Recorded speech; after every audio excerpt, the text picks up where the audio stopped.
Tens of thousands of years ago, there was no marriage, no laws, no religion, no wedding vows, and no concept of cheating. But there is a disturbing question. If betrayal has existed for a very long time, who was the first person to do it?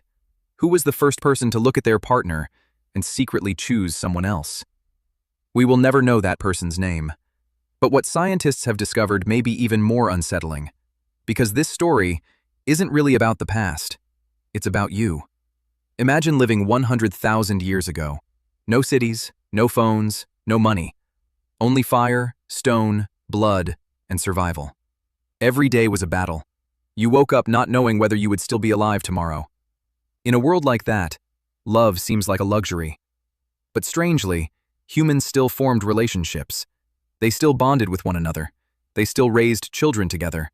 They still felt pain when they lost someone they loved. And that led many scientists to ask a question. If attachment already existed, did betrayal emerge alongside it? And this is where things start to get strange. When geneticists analyzed modern DNA, they discovered something surprising. A huge number of men throughout history left behind no descendants, but a small number of men left behind enormous numbers of descendants.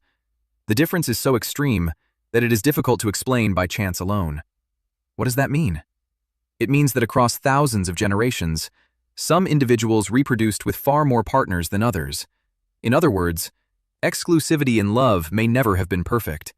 But that's not even the most disturbing part. Think about jealousy. It is one of the most powerful emotions humans have ever experienced. It can keep ordinary people awake at night.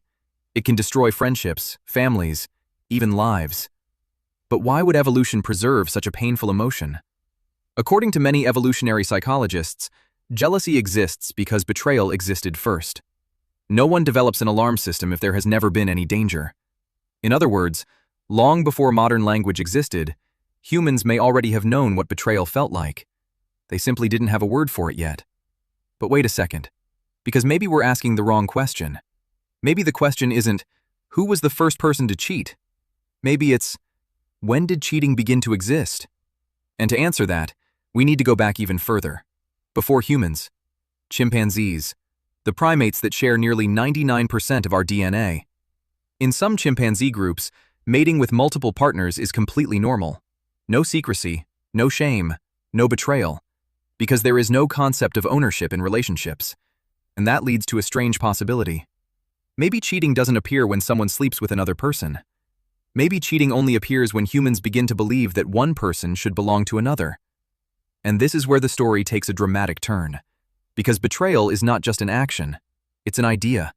An idea that can only exist when expectations exist. No promises, no betrayal, no commitment, no cheating.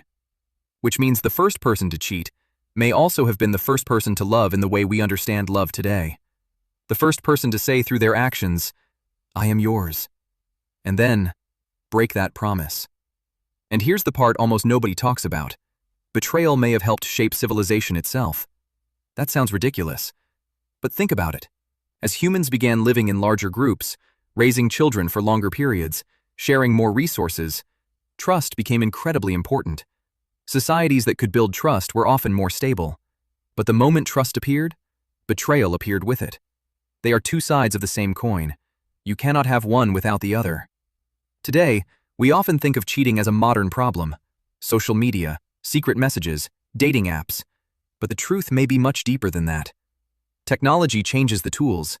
It does not change human nature. The fear of betrayal you feel today may be an echo of tens of thousands of years of evolution. An emotion so ancient that it existed before recorded history itself. And then we realize something remarkable. We began this story with the question, who was the first person to cheat?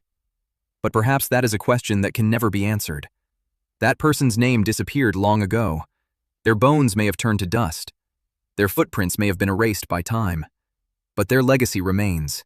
In love stories, in divorces, in heartbreak songs, in sleepless nights, in the quiet fears of billions of people. And perhaps, the most disturbing thing is not that the first betrayer once existed. It's that after tens of thousands of years of evolution, we are still struggling with the exact same question. Were humans truly born to be faithful? Or are we simply trying to overcome a very ancient part of ourselves? And if the answer is the second one, then perhaps the first betrayer never really disappeared. He is still alive, inside all of us.